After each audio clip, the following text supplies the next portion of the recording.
This Sunday, we will spring forward 1 hour, which is easier for some than others.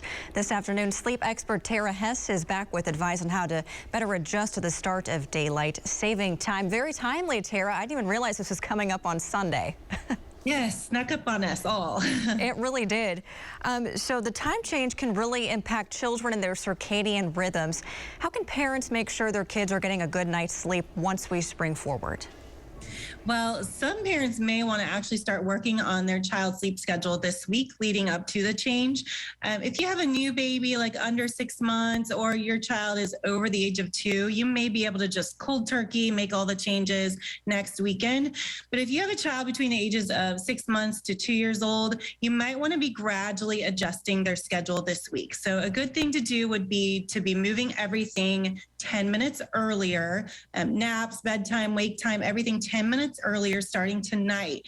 If you do that, then basically by Sunday, they'll already be on their regular schedule according to the new time clock, which is good.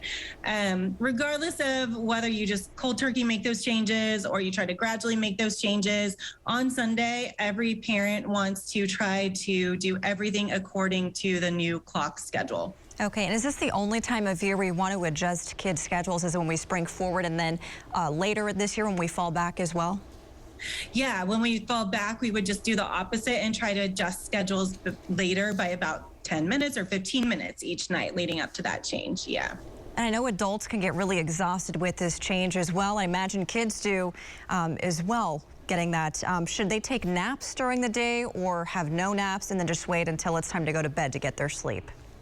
Well, absolutely. Every child really under the age of 3 needs at least one nap every single day. And I would say at this time of the year, when you're leading up to a time change, you probably want to make them even more of a priority than usual.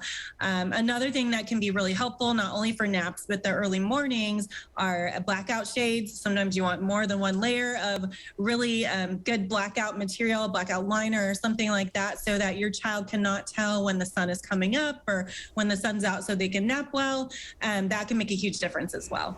And for naps, should it be just one a day, or does it really depend on the child? And then how long should the naps be?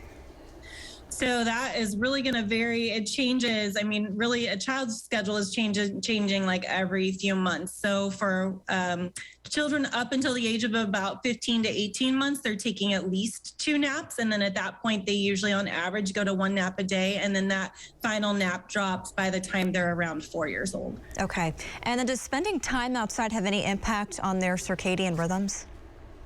Yeah, your circadian rhythm is your internal body clock, and the thing that affects it the most is light. There are some other social cues like noise that can affect it, but light affects it the most, especially sunlight. So in the mornings, you do want to be spending a lot of time outside in that fresh air and the sunshine right after this time change. That will really help kind of set their new body clock. And then you want to do the opposite of that in the evenings. And I know when the sun's out later, and especially when the weather starts to warm up, it's tempting. Families want to spend a lot of time outside, but sometimes that can be very confusing to the body clock if you're out there too late in the day. So you want to be avoiding the sunlight and any screens as well in the evening around these time changes. All right, some good advice. Tara Hess, thanks again so much. We really appreciate it.